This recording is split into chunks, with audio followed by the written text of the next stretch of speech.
Hello, everybody, and welcome to the Wait, What Are We Talking About podcast, episode 195. My name is Bret, aka Enigma9011, and you can catch this podcast live over on twitch.tv/Enigma9011. You can drop a follow over there. You can join us live for the conversation, join in on the fun and chaos. But if you can't join us live, that is A-OK. Go over to YouTube and podcast services the very next week where it's broken out topic by topic and put as one big video in MP3 for your amusement on the following Friday. Last but not least, any way you could support the show, like, share, subscriptions, reviews, whatever it is, does help us out. May seem small, but does help the channel grow. So if you take the time to do that, we would love and appreciate you for that. So, first topic we're going to be talking about today is the Game Awards. Just briefly want to talk about what happened at the Game Awards, announcements, stuff like that, what I thought was really intriguing and cool, and then go over that. As of recording, it happened last Thursday. Not going to be going over the winners all that much. I know there was a podcast a week or two ago once they announced the nominees of my predictions. Not going through there in comparison oh, I got this right, I got this wrong. I'm sure I got a bunch wrong. So just so you know, if you want to take the time to do that, more power to you. But we're just going to go over mainly the announcements, see what looks cool, and go from there. But first, let's hop on the soapbox. Okay, I know a lot of people are talking about this right now, so I'm not going to get too much or go too much into it, but let the people talk, let the award winners talk, let them share, their thanks to their teams, their families, whatever it is, as obviously these games take a lot of time to make. Give them more than 90 seconds. I don't know what a good time is. I understand, you have a lot of things that are going on in the production. You got to hit time quotas, the building, rental, all that jazz. Game Awards went for about 3.5 hours, if I'm not mistaken, and that's including the pre-show. To just add 15 minutes, if you want to get crazy, go a half hour and dedicate that time to speeches, at least to have that barrier, a safe padding, if you will. I think that's manageable. Not saying everybody's got to get a crazy amount of time. Maybe a 6-minute interval of time. You get a minute to get up on the stage, do all your hugs, do your high fives, do your handshakes, whatever. Give them a minute to do that, and give them a 5-minute window for a speech. I think that's reasonable. Granted, I've never done many thank you speeches, so I don't know. But I think that seems fair. I think the biggest moment of really was right off the bat. It did seem to get lax or a little bit more lenient as the night went on in some cases. But the first award, I believe, was Best Performance from Neil Newborn, if I'm not mistaken, for Baldur's Gate. Man got up there, maybe said 2 things. The music already started. He had 90 seconds. He's talking about I don't know. It's really, really quick. Even for the Game of the Year award, they're talking about people they lost on their team, during COVID and stuff. You can't give them at least a little bit more time. So it seems like I said, a lot of people are covering this. A lot of people bigger than me, so it doesn't even matter that, I'm talking about it. Seems like Jeff has acknowledged it via his X, Twitter, whatever the fuck you want to talk or call it. We'll just have to see. Obviously, Game Awards has been more of people are here for the announcements. That's what people go for. I'm not going to lie. That's obviously why we watch it. Is ooh, what's the shiny new thing that's coming out? That's the big reason. Obviously, we also want to see these developers get rewarded. I know there's other award shows that do this much better, like a DICE Awards and others that I can't recall the names of. But if Jeff claims for this to be such a big thing for the game developer, at least try and have a little bit more balance there. I'm not saying obviously it's got to be 50-50. I understand he's got to do all these announcements. He's doing the ads, which I didn't think the ads were all that bad this year. If that's what he's doing it for, fine. But he's got to mask himself a little bit better with giving these people time, because this is a big moment for all those studios. Obviously, these awards mean a lot to them just because of the amount of people that are watching this product. It's a lot of eyes on your game. Maybe someone like me didn't know about your game and they're seeing it here for the first time, hearing, even if it's just a nominee, seeing it there, they're like, oh, maybe I should check out X, Y, Z. And then if something wins, obviously that raises the stakes even more in terms of interest of like, oh, maybe I really should check out a Baldur's Gate 3 or an Alan Wake 2 or whatever it might be. So to them, it means a lot because it is that, I guess, free advertisement. But let the people talk. It doesn't need to be 60 seconds, 90 seconds. Give them a little bit of time, say their thing, and then you can still do the rest of it. So maybe just pad a little bit extra time on there. The 15 minutes to 30 minutes I think would be safe. Like I said, I don't know what a good span of time would be for a speech. I think 6 minutes is good because, like I said, minute for them to get up there, 5 minutes to talk. That's fine. And maybe even letting people know that that's their threshold might be a good idea. Like, I don't know if it's a general like, hey, keep your acceptance speeches short because of other years in the past where people have gone over. But if you at least prepare people ahead of time, they can either know if they want to practice a speech or whatever. They could do that. It's more transparent, you know? I know what this is. You know what this is. We're all good. Hopefully we can see an improvement down the line, or this will, it's tough to say, cause a little bit more of an uptick in the other award shows, because obviously those award shows don't have the reveals in comparison to Jeff's show. So the more casual audience, and I hate using that because that's a very common term in like the wrestling topics, but obviously the person who doesn't really stay focused to these things day to day or every reveal show or whatever, like they're just here, oh, it's this time, I want to see all the shiny things, and that's fine. It's fine for them to do that, but I don't think that's going to cause them to be like, oh no, I'm actually going to watch this one too. They're there for a reason. That's fine. I don't know. I'm spinning circles here. Just give them more time. That's the only thing to chat. So let's talk about those shiny new announcements. We had a lot of announcements here, some with, follow-up content, DLC content, and then some new stuff. I will say there are only a few things personally for me that really got me excited. I didn't think this was a big reveal year, but once again, in terms of my case, I know a lot of people are excited for other stuff, which is great, and I'm happy for them. But I'm just going to quickly shout out the things that I noticed and I was like, oh, that's really intriguing. So we'll start with the pre-show. There's two big ones for me here. Windblown, a new game, seems like a roguelite with animated styled characters. Seemed really goofy at the beginning, and then it kind of went very violent. But I'm intrigued to see more of that game. Seems like top-down, similar to Hades. So looking forward to seeing more from that team there. And then last one from the pre-show is the Dave the Diver / Dredge DLC.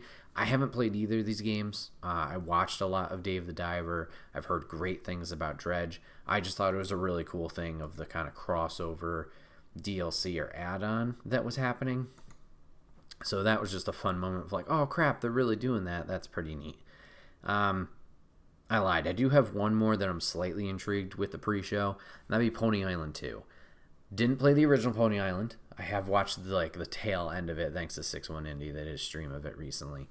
But the thing I'm more intrigued with is the developer. I believe the guy's name's Daniel Mullins. He's made Inscription and obviously the original Pony Island and some others. Those games get trippy. Those games get weird in terms of like how in depth they go with like trying to break that fourth wall with their storytelling. And I think that's really neat. It makes you think, and just you don't know what kind of twists and turns you're going to be going on with that story, as it's not just as simple as the initial imagery may lead on to be. So I'm excited just to see him have fun with that and see what story he's going to tell with Pony Island 2. So yeah, look forward to that. As we go into the main show, first one that got me excited, and I think this took a lot of people by surprise, was the God of War Ragnarok DLC. As of recording, comes out Tuesday, and it's free. Another roguelite, you with Kratos, just kind of going through these areas, just beating up bad guys, beating up monsters. I assume this is going to be post-game, I'm going to try and avoid spoilers here, but you do have all the weaponry that you do get throughout the game. They were smart not to show other characters. They just showed Kratos. So I'm intrigued, to see where this fits in the storyline. If obviously it's really needed for a storyline, it could just be a fun nook of gameplay that they're doing here. But really excited because I didn't expect anything more of this game. Thought it was done. And obviously the free aspect is very nice.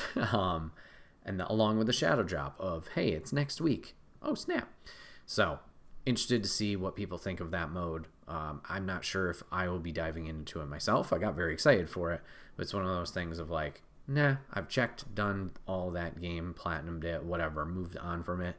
It's not tough to get back into, but it's that mental hurdle of like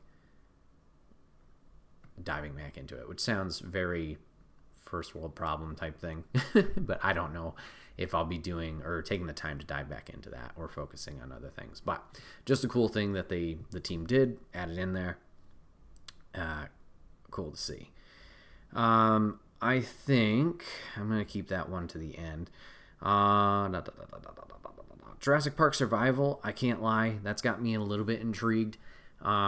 I'm not sure the full extent of this game, obviously, with it just being announced here, if it's going to be another roguelite itself, where it's like you die and then obviously start over, or how this is going to work out. If it's like a story-based game point to point, I think that has me a little bit more intrigued, but I'm not entirely sure. I wonder if anybody has more scoop on it. Like, I'm pulling up a IGN article right now. Let's see. Apparently it was a canceled action adventure game in the early 2000s. All right, well, that doesn't help me. Tell me about what this one is. La la la la la la la. It is not clear whether this is in fact the game brought back from the dead, or if the copyright on the name is just defunct and Saber is able to take over it. Similarly, action adventure with both stealth and action gameplay takes place on the island, just one day after the events of the original Jurassic Park, with protagonist Maya Joshi stranded on the island alone. Okay, so not much info just yet. So yeah, curious to see more about that. I've never been a big Jurassic Park fan, but I don't know. I feel that could be fun. Obviously running around, trying to hide from the dinosaurs, trying to figure out how you're going to get off the island, all that jazz. I'm just curious to see what the gameplay from point to point is of, once again, does it have the roguelite aspects, or is this a narrative story where they're following a single path, similar to like a Dead Space or a Alien Isolation type thing? Like, is it going to be that? Because that could be intriguing. So Jurassic Park Survival, I will admit, intrigued me a little bit. And then we had Black Myth Wukong. Looks amazing, looks pretty. I don't know, I'm really intrigued by that. Like, I don't know if it's Chinese folklore or Japanese folklore, and I do apologize. Let me see. Here's a link. Chinese folklore. It looked really cool, that like those fantasy elements, the folklore. I know it's based on a novel, Journey to the West. So excited for this. I thought it already came out. It feels like they've been talking about it for a while.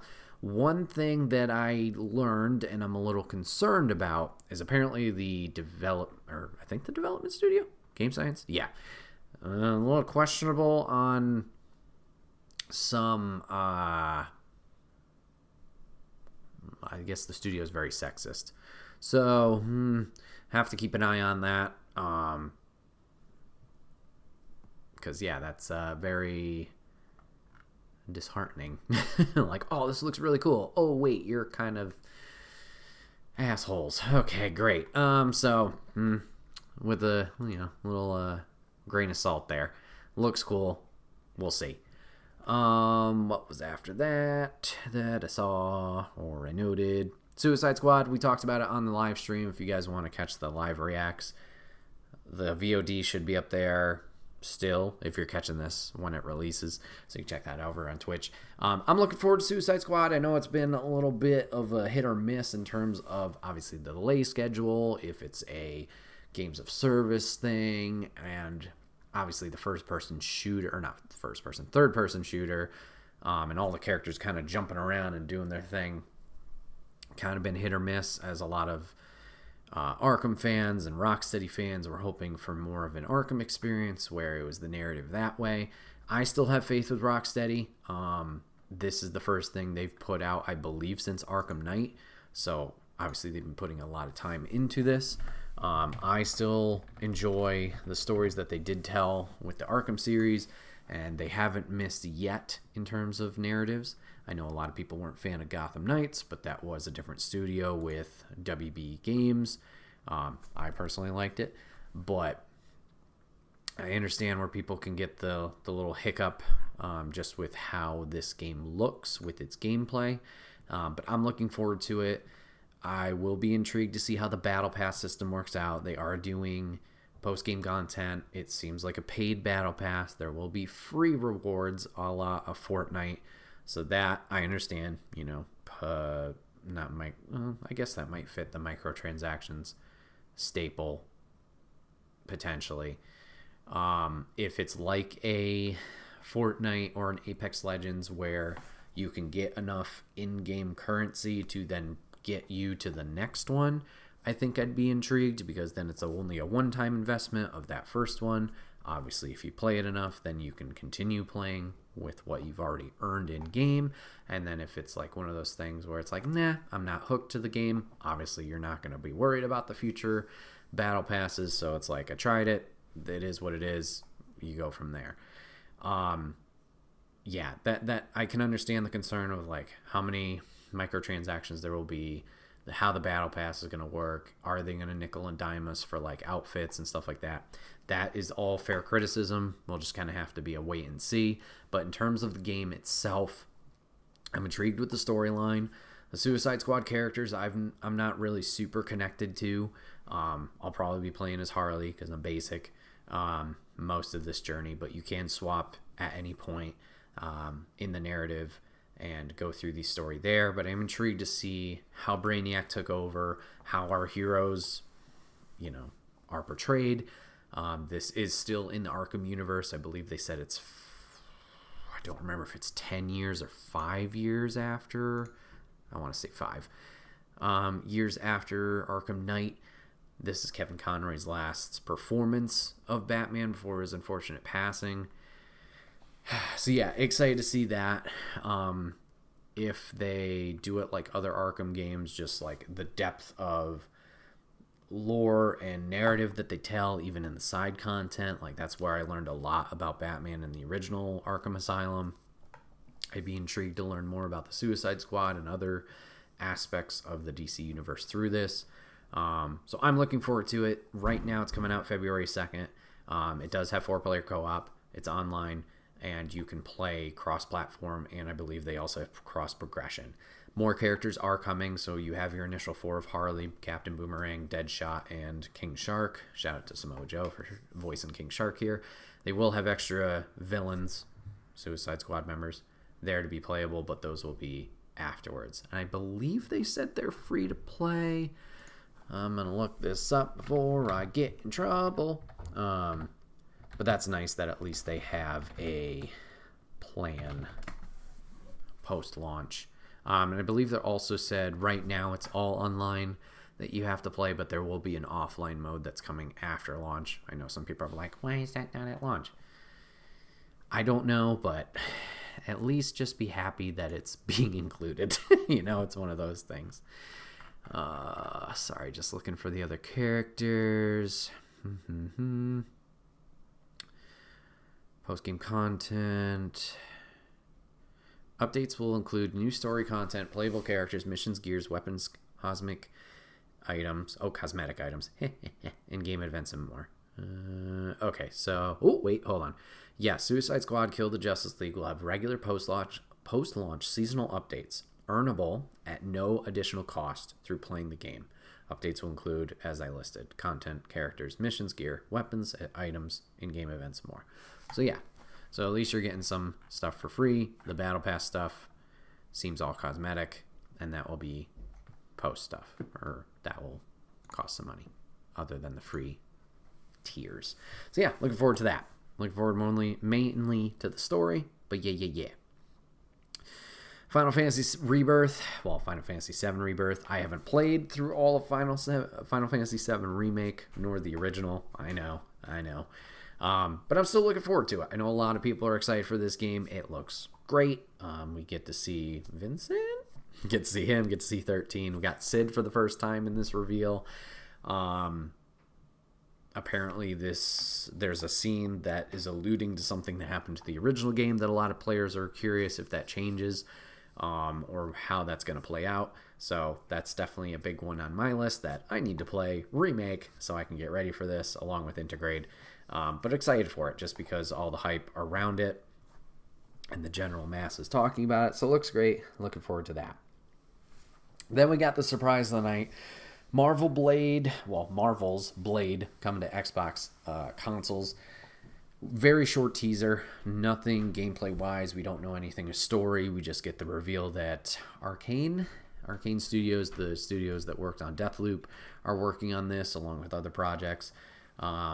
Very cool. Did not expect this at all, along with a lot of people. So cool to see that announced. Excited for the Xbox, folks over there, because that's a reason I've kind of gravitated away from Xbox. Personally, there's been nothing calling out to me in terms of exclusives, but this is something that's definitely like, ooh, on the radar now. Will I make the jump to Xbox, at least for this? Time will tell.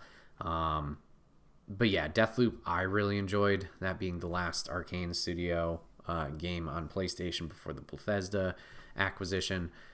So excited to see what this team does with the Blade franchise, or at least how they're going to spin it here. So yeah, just looking forward to seeing more. Fun surprise with that. I know obviously PlayStation's got a bit of Marvel stuff with Spider-Man, and then obviously Wolverine coming down the line. So cool to see Xbox get their chance to dip their toes in this.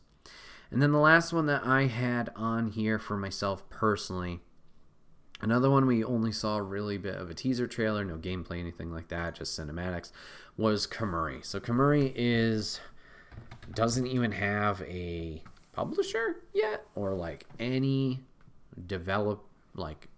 consoles it's going to, guaranteed. It's very early in the process, but it's another one where it's taken those elements of Eastern folklore, kind of turning on its head, going the high fantasy route. It seems like it's a fast-paced action shooter type thing where you're taking out these monsters. But yeah, the art style looked great. Once again, obviously very cinematic, so hard to tell how the gameplay moments are going to be. But excited to see more of this project. That one was probably my most anticipated or biggest moment for me of what that is. And yeah, just looking forward to more of that. Obviously a lot of anime-esque references or inspiration. But yeah, look cool. Shout outs to Baldur's Gate for winning a decent chunk of the awards. They got 6 awards, and they won the big one of Game of the Year, so congrats to them. No Spider-Man awards. No, it was a stacked year.